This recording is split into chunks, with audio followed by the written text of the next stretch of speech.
చాలా రోజుల గ్యాప్ తర్వాత నిజామాబాద్ జిల్లాకి రావడం, అదేవిధంగా నిన్న నిజామాబాద్ పార్టీ శ్రేణులు, ప్రజలు, జాగృతి నాయకులు అందరూ ఇచ్చినటువంటి అపురూపమైనటువంటి స్వాగతానికి మనస్ఫూర్తిగా హృదయపూర్వకంగా అందరికీ కూడా నేను నా ధన్యవాదాలు, నమస్కారాలు తెలియజేసుకుంటా ఉన్నాను.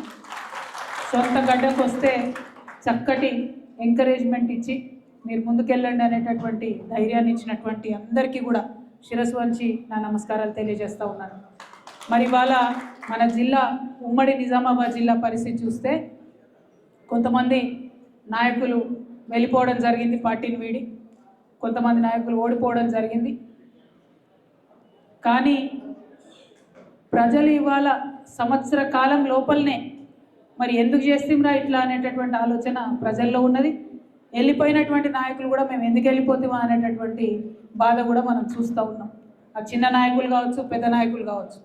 ఎందుకంటే దూరపు కొండలు నునుపన్నట్టు ఏదో కేసీఆర్ గారు 2 సార్లు మరి కన్న బిడ్డల్ని చూసుకున్నట్టుగా కళ్ళల్లో పెట్టుకొని ప్రజల్ని చూసుకుంటే మాయ మాటలు చెప్పి, గారడి మాటలు చెప్పి, అర్రాస్ పాట వాడినట్టు మీరు 2000 ఇస్తే మేము 4000 ఇస్తాం, మీరు 5000 ఇస్తే మేము 10,000 ఇస్తాం, మీరు 3000 ఇస్తే మేము 6000 ఇస్తామని చెప్పి కళ్ళబొల్లి మాటలు చెప్పి ప్రజలను మభ్యపెట్టి మోసం చేసి కేవలం 1% ఓట్లు అధికంగా మనకంటే తెచ్చుకొని ఇవాళ అధికారంలో వచ్చి కూర్చున్నటువంటి వాళ్ళు కాంగ్రెస్ పార్టీ వాళ్ళు. మరి పోనీ అధికారంలోకి వచ్చి ఏమైనా మంచి పనులు చేస్తున్నారా? ఒకసారి మన జిల్లా పరిస్థితి ఆలోచన చేయండి. ఎట్లా అయిపోయింది మన జిల్లా పరిస్థితి? నిజామాబాద్ జిల్లా ఇవాళ ఒక అనాథలాగా మారిపోయింది. సంవత్సరం అయితే జిల్లాకు ఒక మంత్రి కూడా లేరు. ఇన్ఛార్జ్ మంత్రి ఉన్నారు, ఆయన ఎప్పుడు వస్తాడో ఎవరికి తెలియదు. ఇక మనకు ఎంపీ ఉన్నా లేనట్టే. 2 బీజేపీ ఎమ్మెల్యేలు, వాళ్ళని కొబ్బరికాయలు కొట్టనియరు, వాళ్ళని ఏం పనిచేయనియరు. కాంగ్రెస్లో ఓడిపోయినటువంటి వ్యక్తులే అన్ని అధికారిక కార్యక్రమాలకు హాజరవుతామని చెప్పి తొండి పంచాయతీ పెడుతుంటారు. మన జిల్లా నుండి ఎమ్మెల్సీగా తెలంగాణ రాష్ట్ర కాంగ్రెస్ పార్టీ అధ్యక్షులు మహేష్ కుమార్ గౌడ్ గారు ఉన్నారు. ఇంకొక పక్క జాతీయ స్థాయి నాయకులని చెప్పుకునేటటువంటి షబీర్ అలీ గారు ఉన్నారు. ఇంకొక పక్క మాజీ మంత్రివర్యులు సుదర్శన్ రెడ్డి గారు ఉన్నారు. మరి ఇంత పెద్ద పెద్ద నాయకులు ఉండి 6 నెలల నుంచి కనీసం మనకు పోలీస్ కమిషనర్ లేకపోతే ఒక్క మాట ఎవరు ఎట్లా మాట్లాడలేకపోతున్నారు? మరి మన జిల్లా ఇదివరకు ఎట్లుండే, ఇప్పుడు ఎట్లా ఉంది? ఒక్కసారి ప్రజలు ఆలోచన చేయాలి. పోలీస్ కమిషనర్ ఉండడాన్ని 6 నెలల ఎంత దారుణమైన పరిస్థితి ఇది. ఈ సంవత్సర కాలంలో ₹1 ఊర్లలోకి రాలేదు, ₹1 మున్సిపాలిటీలకు రాలేదు, ఒక్క కొత్త అభివృద్ధి కార్యక్రమం జరగలేదు, ఎక్కడ ఒక చిన్న రోడ్ వేయలేదు, ఒక తట్టెడు మట్టెత్తిపోయలేదు ఎక్కడ. ఎంత దారుణం అంటే కేసీఆర్ గారు మేడిగడ్డ నుండి ఎస్ఆర్ఎస్పీలో ప్రతిసారి మనకు మంచినీళ్ళు నింపి మన నిజామాబాద్ జిల్లా సుభిక్షంగా ఉండాలని లక్షలాది ఎకరాలకు వారు నీళ్ళు ఇచ్చింది. నిజాం సాగర్ ఏదైతే ఉందో అది మాకు అడిషనల్ ఉంటుంది వాటరు, కానీ ఎస్ఆర్ఎస్పీఏ వరదాయని, మన జీవనం ప్రసాదించేటటువంటి వరదాయని అని చెప్పి మనం ఎస్ఆర్ఎస్పీ నుండి ఎప్పుడు నీళ్ళు ఇచ్చేది. మరి ఈ సీజన్లో ఏమైందో రైతన్నలు ఒకసారి ఆలోచన చేయాలి. ఎస్ఆర్ఎస్పీ నుండి నీళ్ళు వచ్చినాయా? మేడిగడ్డ బాగాలేదని కేసీఆర్ని బద్నాం చేయాలనేటటువంటి ఒక పిచ్చి ప్రయత్నంతో ఎస్ఆర్ఎస్పీని నింపకుండా ఎండబెట్టినటువంటి పరిస్థితి ఇవాళ రైతులకు కనపడతా ఉంది, జిల్లాలో ఉన్నది. మరి ఈ విషయాన్ని ఒక్కసారి ప్రజలు గమనించాలని నేను కోరుతా ఉన్నా. మరి ఇవాళ రైతులకు కేవలం ఎలక్షన్ కాగానే ఏదైతే కేసీఆర్ సార్ దాచిపెట్టినో 17,000 కోట్లు, ఆ ఒక్క తడవ మాత్రం రైతు బంధు ఇచ్చిరు తప్పితే ఇంతవరకు మళ్ళీ రైతు బంధు సోయలేదు, రైతు బంధు జోలి లేదు, మాట లేదు. ఇంకా నిన్నగాక మొన్న మన డిప్యూటీ సీఎం గారు బట్టి విక్రమార్క గారు మాట ఇచ్చిండు. ఏమని? రైతు కూలీలకు ఇస్తాం, రైతులకే కాదు రైతు కూలీలకు ఇస్తాం, 28వ తారీఖు నాడు ఇగో పడ్డాయి 6,000 ప్రతి ఒక్కరి అకౌంట్లో అని చెప్పారు. పడ్డాయని ఎవరికన్నా? రాష్ట్రంలో ₹1 ఎవరికి రాలేదు. భూమి ఉన్నోడికి లేదు పైసలు, భూమి లేనోడికి లేదు. మాటలు చెప్పుడు తప్పితే వేరే చేసిందేం లేదు. అటువంటి పరిస్థితిని ఇవాళ మనం ఇక్కడ గమనిస్తూ ఉన్నాం. మరిగా మన జిల్లాకు సంబంధించి ఇప్పటి వరకు కూడా మనం కేసీఆర్ గారి హయాంలో ఇచ్చినటువంటి పథకాలు, ఆ నిధులు, ఆ ప్రాజెక్టులు, ఆ రోడ్లు, అవే పనులు చేస్తున్నారు తప్పితే ఇంకొక కొత్త పని తేలే, ఇంకొక కొత్త ప్రాజెక్టు తేలే. తెచ్చుకునేటటువంటి ఆలోచన మరి ఇక్కడ ఉన్నటువంటి గెలిచినటువంటి ఎమ్మెల్యేలకు కూడా ఉన్నట్టుగా కనబడతలేదు. మరి వాళ్ళ కాంగ్రెస్ పార్టీ అధికారంలో ఉంటే ఎందుకు పోయి అడుగుతలేరు మరి పెండింగ్ పనుల గురించి? ఎందుకు పోయి అడుగుతలేరు ఈ పెండింగ్ ప్రాజెక్టుల గురించి? బీఆర్ఎస్ పార్టీ మొదలుపెట్టినటువంటి అనేక కార్యక్రమాలు ఉన్నాయి. వాటిని ఎందుకు మీరు ముందుకు తీసుకొని పోతలేరని ఈ సందర్భంగా మేము ఇక్కడ గెలిచినటువంటి నాయకులందరినీ కూడా ప్రశ్నిస్తూ ఉన్నాం. మొత్తం నిజామాబాద్లో అండర్ గ్రౌండ్ డ్రైనేజ్ని సరి చేసుకోవడానికి అనేక కార్యక్రమాలు చేసినాం మనం. ఆల్మోస్ట్ 95% వర్క్స్ ఫినిష్ అయినాయి. మరి దాని జోలేంటిది, దాని పరిస్థితి ఏంటిదంటే చెప్పేటోళ్ళు లేరు, అడిగేటోళ్ళు లేరు. ఎందుకంటే ఇక్కడ కాంగ్రెస్ పార్టీలో ఓడిపోయిన షబీర్ అలీ గారు మన జిల్లాకు రాడు, ఆయనకు మనతో పట్టి లేదు, మన పట్టణం మీద ఆలోచన లేదు. ఇక్కడ గెలిచినటువంటి బీజేపీ నాయకుడు మరి ఆయన ఎప్పుడు అడిగినరో ఎవరిని అడిగినరో అన్నటువంటి విషయం ప్రజలకైతే ఇంతవరకు అర్థమవుతలేదు. మరి అటువంటి పరిస్థితుల్లో జిల్లా ఉన్నది. వాళ్ళు జిల్లాకు ఒక కమిషనర్ లేకపోతే క్రైమ్ రేట్ ఆల్మోస్ట్ 10% పెరిగింది. ఇవాళ ఎంత దారుణం అంటే తెలంగాణ మొత్తంలో ప్రతి 3 గంటలకు ఒక అత్యాచారం జరుగుతున్నది మహిళల మీద. ప్రతి 5 గంటలకు ఒక మహిళ కిడ్నాప్ అవుతుంది ఇవాళ తెలంగాణలో. వరకట్నపు చావులు, వేధింపులు లెక్కలేనన్ని పరిస్థితులు జరుగుతూ ఉన్నాయి. మనం కేసీఆర్ గారు అధికారంలో ఉన్నప్పుడు షీ టీమ్స్ అని పెట్టి అద్భుతంగా ఎవరైనా కూడా ఆడపిల్లల్ని ఏడిపిస్తే వేరే విధంగా ఆడపిల్లల వైపు కన్నెత్తి చూస్తే మంచిగా ఉండదని చెప్పి వార్నింగ్ ఇచ్చి పనిచేసినాం మనం. ఇవాళ ఏం జరిగింది? సంవత్సర కాలంలో పోలీసులు కాంగ్రెస్ నాయకుల చుట్టూ తిరగడం తప్పితే, కాంగ్రెస్ నాయకులు చేసే అక్రమాలకు అండగా నిలవడం తప్పితే మరి వారిని ఏమి చేయనీయకుండా ఈ నాయకులు పనిచేస్తూ ఉన్నటువంటి సందర్భాన్ని చూస్తున్నాం. ఇదివరకు పోలీసులు అంటే పీపుల్ ఫ్రెండ్లీ పోలీసు ఉండే, ఇవాళ పోలీసులు అంటే ఓన్లీ కాంగ్రెస్ ఫ్రెండ్లీ పోలీసు లెక్క తయారైనటువంటి పరిస్థితి ఉన్నది. ఎంత దారుణంగా మనకి ఇలా క్రైమ్ రేట్ పెరిగిందన్న విషయం చూస్తుంటే నిజంగా ఎట్లుండే నా తెలంగాణ, ఎట్లయిపోయింది నా తెలంగాణ అని బాధ అవుతున్నది. ఎందుకంటే తెలంగాణలో ఆడపిల్లలు బాగుండాలి, సుభిక్షంగా ఉండాలని కేసీఆర్ గారు అనేకమైన కార్యక్రమాలు తీసుకున్నారు. ఇవాళ ఆ కార్యక్రమాలకు అన్నిటికీ తూట్లు పొడిచి కనీస భద్రత ఆడపిల్లలకు లేకుండా ఈ సీఎం చేయడం అన్నది నిజంగా దారుణం. మేము సీఎం రేవంత్ రెడ్డి గారిని ప్రశ్నిస్తూ ఉన్నాం, ఆడపిల్లల భద్రత విషయంలో మీరు ప్రత్యేక సమీక్ష పెట్టండి. ఇది వాస్తవమేనా? మొన్న మీ డీజీపీ గారు ఇచ్చినటువంటి లెక్కలే మేము చెప్తా ఉన్నాం. డీజీపీ గారు ఏం చెప్పిండ్రు? ఈ రాష్ట్రంలో 9.87% కేసులు పెరిగినాయి. మొత్తం ఈ ఏడాదిలో 2,34,158 కేసులు నమోదైనాయి. అందులో దాదాపుగా 3,000 అంటే 2,945 అత్యాచారాల కేసులు, అట్లానే మొత్తం మహిళలపై దాడులు, వేధింపులు ఇవన్నీ కలుపుకుంటే 19,922 కేసులు అయినాయి మహిళల మీద. అంటే ఎంత భయంకరమైన పరిస్థితి ఉందో ఒక్కసారి మనం ఆలోచించుకోవాలి. ఇలా లేనిది లేదు, అత్యంత దారుణంగా ఉన్నటువంటి పరిస్థితి. ఇంకా ఘోరం ఏంటంటే ఆనాడు మనం కేసులు అయితే వాళ్ళకి శిక్ష పడేలాగా చూసేది. ఇవాళ శిక్ష రేటు కూడా, కన్విక్షన్ రేటు కూడా చాలా తగ్గిపోయినటువంటి పరిస్థితి. ఒక పక్క నేరాలు పెరిగినాయి, ఇంకొక పక్క కన్విక్షన్ రేట్ తగ్గిపోయింది. మరి ఈ విషయాల్ని గౌరవ ముఖ్యమంత్రి గారు చాలా సీరియస్గా తీసుకొని మహిళా భద్రత విషయంలో ఈ రాష్ట్రంలో తప్పకుండా సమీక్ష జరపాలని చెప్పి మేము డిమాండ్ చేస్తూ ఉన్నాం. మనం బీఆర్ఎస్ పార్టీ అధికారంలో ఉన్నప్పుడు గత ఏడాది 39,371 మందికి శిక్షలు పడేలాగా చేస్తే ఈసారి 28,000 మందికి మాత్రమే శిక్ష పడ్డది. అంటే పెరిగినటువంటి క్రైమ్ రేట్ కాకుండా అత్యంత తక్కువగా ఈ కన్విక్షన్ రేట్ ఉండడం అనేది మరి పోలీసులు పటిష్టంగా కేసుల నిర్మాణం చేస్తలేరు అనడానికి డైరెక్ట్ ఉదాహరణ. కాబట్టి నేను గౌరవ ముఖ్యమంత్రి గారిని నిజామాబాద్ జిల్లా నుండి మా ఆడబిడ్డల తరఫున రిక్వెస్ట్ చేస్తూ ఉన్నాను, మహిళా భద్రత మీద తప్పకుండా ముఖ్యమంత్రి గారు సమీక్ష చేయాలి, ఈ రాష్ట్రంలోని మహిళలకు ఒక కాన్ఫిడెన్స్ ఇవ్వాలని చెప్పి నేను కోరుతూ ఉన్నాను. అదేవిధంగా మరి వాళ్ళ నాయకుడు రాహుల్ గాంధీ గారు రాజ్యాంగము, ప్రజాస్వామ్యం అని చెప్పి పొద్దున్న లేస్తే ఒక కాన్స్టిట్యూషన్ కాపీ పట్టుకొని తిరుగుతూ ఉంటాడు ఆయన. కానీ ఇక్కడ ఈ ముఖ్యమంత్రి గారు మరి అదే రాజ్యాంగానికి, అదే ప్రజాస్వామ్యానికి తూట్లు పొడిచే విధంగా వ్యవహరిస్తున్నటువంటి తీరుని రాహుల్ గాంధీ గారు గమనించాలి. అది ఏదన్నా కావచ్చు, ఉల్టా పుల్టా కేసులు పెట్టుడు కావచ్చు, తెలంగాణ ప్రజలకు, ప్రజల మనోభావాలకు వ్యతిరేకంగా తెలంగాణ తల్లి విగ్రహం మార్చడం కావచ్చు, జిల్లాలను పట్టించుకోకపోవడం కావచ్చు, అనేక రకమైనటువంటి కార్యక్రమాలు ఇవాళ ప్రజాస్వామ్యాన్ని పక్కదోవ పట్టించేటి జరుగుతున్నాయి. ఎన్నడూ లేదు కేసీఆర్ గారి పాలనలో 2 పెద్ద పెద్ద ఎన్కౌంటర్లు ఇవాళ ఇక్కడ జరిగినాయి. మరి అటువంటి పరిస్థితిని కూడా మన రాష్ట్రంలో చూస్తున్నాం. ఆ ఎన్కౌంటర్ల మీద కూడా మాట్లాడేటటువంటి ఆలోచన ఈ ప్రభుత్వం చేస్తలేదు. మన రాష్ట్రంలో తుపాకీ మోతలు ఉండొద్దు అనేటటువంటి విధంగా పరిపాలన చేసినటువంటి వ్యక్తి కేసీఆర్ గారు. కానీ ఆ శాంతి భద్రతలన్నింటినీ కూడా భంగం చేసినటువంటి వ్యక్తి ఇవాళ రేవంత్ రెడ్డి గారు అని చెప్పి నేను చాలా బాధాకరంగా మన ప్రజలకు తెలియజేస్తూ ఉన్నాను. ఇక్కడ మన జిల్లా నుంచే బాల్కొండలో ఇదివరకు పోటీ చేసినటువంటి అభ్యర్థి అనిల్ గారు మన ఇసుక దానికి చైర్మన్ అయిన టీఎస్ఎండిసికి. మరి ఆయన ఇసుక చైర్మన్ అయినా కూడా ఇసుకను నియంత్రించేటటువంటి పదవిలో ఉన్నా కూడా ఇదే మన బాల్కొండలో పెద్దవాగు దగ్గర కప్పలవాగు దగ్గర ఇష్టానుసారంగా ఇసుక దోపిడీ జరుగుతుంది. ఇంకా విచిత్రం ఏంటంటే పోలీస్ స్టేషన్ ముందుకెళ్ళే బండ్లు పోతున్నా కూడా పోలీసులు పట్టుకున్నటువంటి పరిస్థితి. మన హయాంలో ఇసుకకు సంబంధించి ప్రభుత్వం నుండి పాలసీ చేసి ప్రజలకు తక్కువ ధరకు ఇసుక దొరికే విధంగా చాలా పర్ఫెక్ట్గా వాగులు దెబ్బతినకుండా ఇసుకను మనం నియంత్రించినటువంటి పరిస్థితి, మైనింగ్ ఆదాయం పెంచినటువంటి పరిస్థితి. ఇవాళ మైనింగ్ ఆదాయం జీరో అయింది, కాంగ్రెస్ నాయకుల ఆదాయం మాత్రం చాలా పెరిగిపోయింది. ఈ విషయం మీద కూడా మనందరం పోరాటం చేయాల్సినటువంటి అవసరం ఉంది.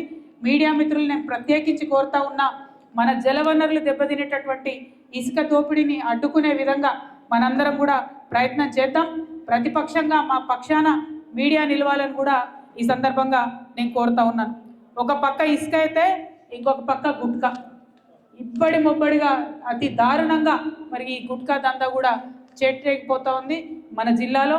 ఈ పేట్రేగిపోతున్నటువంటి గుట్కా దందాను కూడా నియంత్రించాల్సిందిగా నేను పోలీసు వాళ్ళని కోరుతా ఉన్నా. మరి జిల్లాకు పోలీస్ బాస్ లేకపోతే, టోపీ లేకపోతే, లాఠీ లేకపోతే భయం అనేది ఉండదు.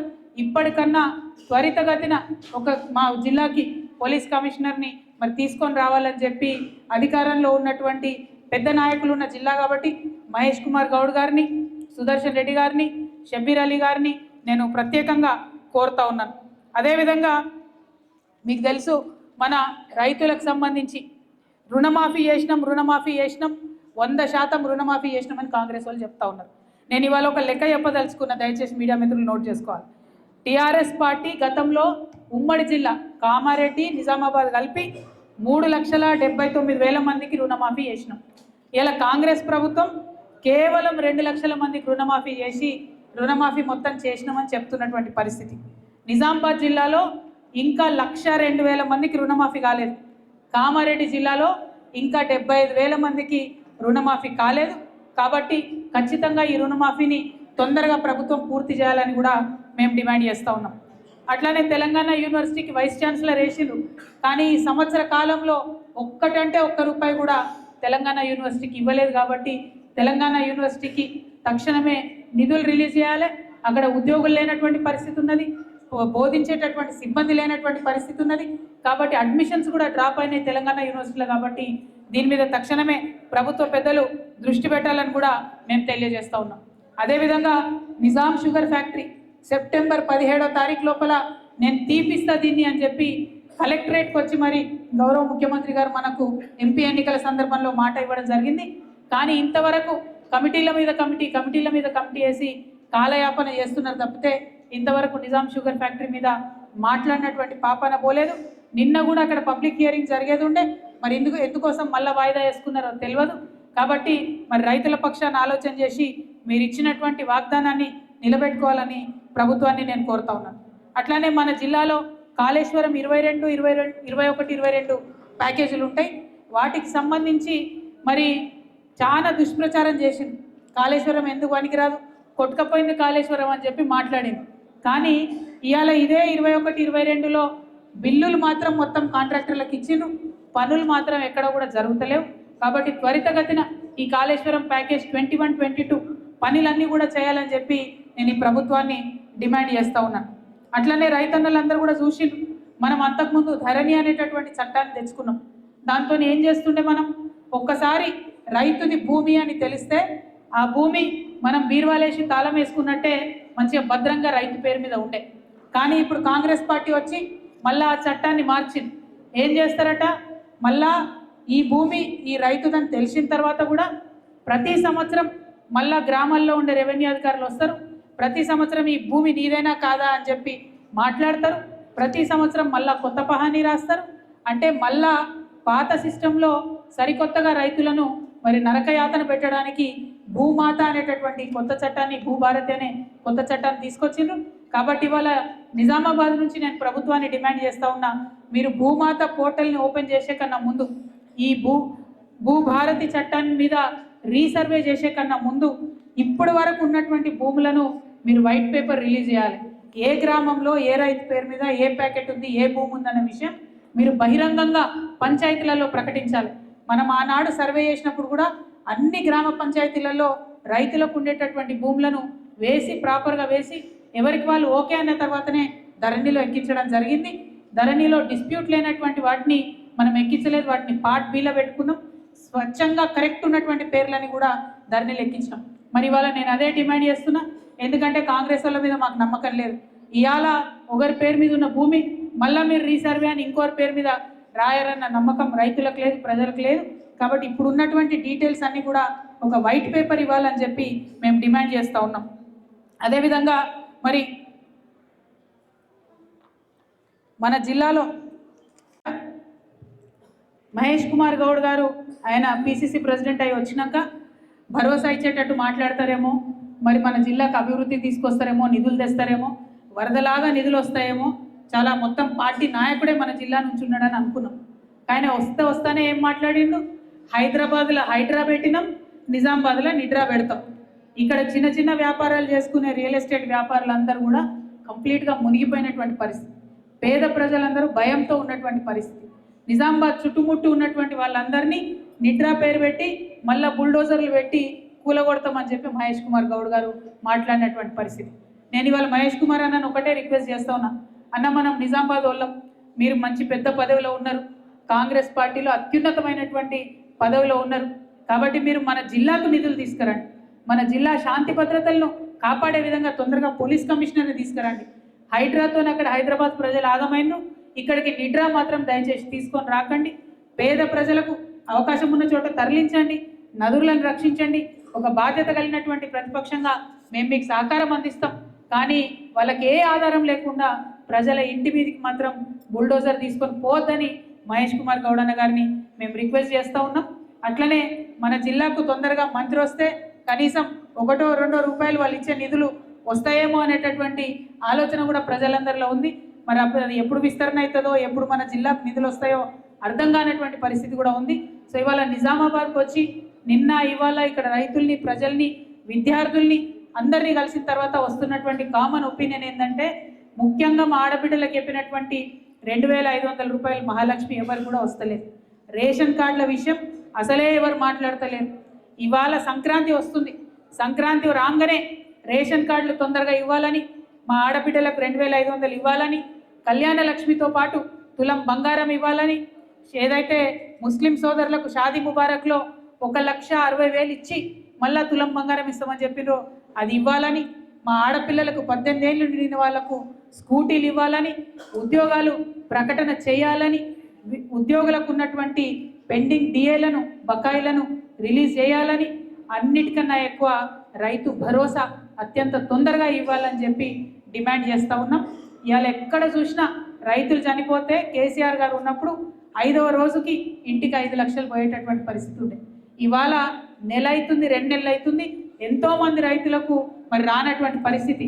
మరి రైతు బీమా మీరు ప్రభుత్వం నుంచి కట్టినరా కట్టలేదా, ఆ విషయం దయచేసి రైతులకు క్లారిటీ ఇవ్వాలని చెప్పి మేము డిమాండ్ చేస్తూ ఉన్నాం. ఇట్లా ఏ అంశం చూసినా మంచి లేనటువంటి పరిస్థితి ఉంది. కాబట్టి నిజామాబాద్లో ఉన్నటువంటి బీఆర్ఎస్ శ్రేణులందరికీ కూడా మేము చెప్తా ఉన్నాం, తప్పకుండా వచ్చేటటువంటి లోకల్ బాడీస్లో, వచ్చేటటువంటి ఫ్యూచర్లో ప్రజలు కాంగ్రెస్ మీద నమ్మకం కోల్పోయినరు, మన వైపే చూస్తూ ఉన్నారు. కాబట్టి ఒక బాధ్యత కలిగినటువంటి ప్రతిపక్షంగా ఈ నాయకులు చేస్తున్నటువంటి తప్పుల్ని ఎక్కడికక్కడ ఎత్తి చూపుదాం. ప్రతి ఊర్లో కూడా ఇందిరమ్మ ఇండ్లు ఇస్తామని చెప్పిండ్రు, అప్లికేషన్లు తీసుకున్నారు, దానికి అంతా లేదు. మళ్ళా మొన్న సర్వే చేస్తామన్నారు, మళ్ళీ ఒకసారి అప్లికేషన్లు తీసుకున్నారు, దానికి అంతా లేదు. ఇప్పుడు మళ్ళీ ఇంకోసారి సర్వే చేస్తాం ఇందిరమ్మ ఇండ్ల పేరుతోనని మళ్ళీ ప్రభుత్వం చెప్తున్నది. అంటే సర్వేల పేరుతో కాలయాపన చేయడం తప్పితే పనిచేసేటటువంటి ఆస్కారం కాంగ్రెస్ పార్టీలో కనిపిస్తలేదు. సో ఈ గులాబీ కండువ కప్పుకున్న కార్యకర్తలందరికీ కూడా నా రిక్వెస్ట్, తప్పకుండా ప్రతి గ్రామంలో మీరు నిలదీయండి, ప్రతి గ్రామంలో కాంగ్రెస్ వాళ్ళను ప్రశ్నించండి, ప్రజల పక్షాన నిలబడండి. రాబోయే రోజులు మనవే. తప్పకుండా నిజామాబాద్ జిల్లాలో మళ్ళీ పార్టీకి పునర్వైభవం వస్తుంది. ప్రతి ఎమ్మెల్యే గెలుచుకుంటాం, ఎంపీ గెలుచుకుంటాం, లోకల్ బాడీస్లో సర్పంచులు, ఎంపీటీసీలు, జెడ్పీటీసీలు పెద్ద సంఖ్యలో మనమే గెలుచుకుంటామని చెప్పి ఈ సందర్భంగా నిజామాబాద్ కార్యకర్తలకు, నాయకులకు అందరికీ తెలియజేస్తా ఉన్నాను. Thank you. జై తెలంగాణ, జై తెలంగాణ. ఒక్క నిమిషం కూర్చోండి.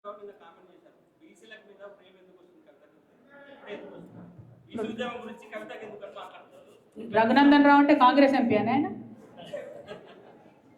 నేను రఘునందన్ రావు గారిని కానీ బీజేపీని కానీ ఏమన్నా ఏమన్నా మాట్లాడినా నేను మా నిజామాబాద్కి మొదటిసారి వచ్చినాం కాబట్టి నిజామాబాద్ ప్రజలకు ఇచ్చినటువంటి హామీల మీద నేను నిలదీసిన. కాంగ్రెస్ని నిలదీస్తే బీజేపీ వాళ్ళకు ఉలిక్పాటు ఎందుకు వస్తుందో నాకు అర్థమవుతలేదు.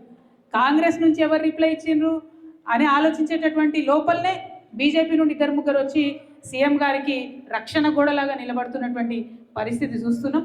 నిజంగా బీజేపీ ఈ రాష్ట్రంలో కాంగ్రెస్కి తోక పార్టీ అయిందని మాత్రం నాకు అర్థమవుతా ఉన్నది. Thank you. జై తెలంగాణ. కాంగ్రెస్ పార్టీ కామారెడ్డి డిక్లరేషన్లో ఏం చెప్పింది? మేము 42% లోకల్ బాడీస్లో బీసీలకు రిజర్వేషన్లు ఇస్తామని చెప్పింది. ఎస్సీలకు ఎస్టీలకు ఉండే రిజర్వేషన్లు అట్లనే ఉంటాయి, బీసీలకు 42% ఇస్తామని చెప్పి కాంగ్రెస్ పార్టీ చెప్పింది. ఇవాళ బీఆర్ఎస్ పార్టీ ఏమంటుంది? మీరు ఇస్తామని చెప్పిన రిజర్వేషన్ ఇవ్వండి, ఇచ్చిన తర్వాతనే లోకల్ బాడీ ఎన్నికలు పెట్టండి అంటున్నాం. సో చేయాల్సినటువంటి బాధ్యత కాంగ్రెస్ పార్టీది. వాళ్ళు ఇచ్చిన డిక్లరేషన్, వాళ్ళు ఇచ్చినటువంటి హామీని గుర్తు చేసే బాధ్యత మా బీఆర్ఎస్ పార్టీది. సో మా పని మేము చేస్తున్నాం, వాళ్ళు ఇచ్చిన హామీలను మేము వాళ్ళకు గుర్తు చేస్తున్నాం. దాన్ని చేయాల్సిన బాధ్యత మాత్రం కాంగ్రెస్ పార్టీ. Thank you. జై తెలంగాణ.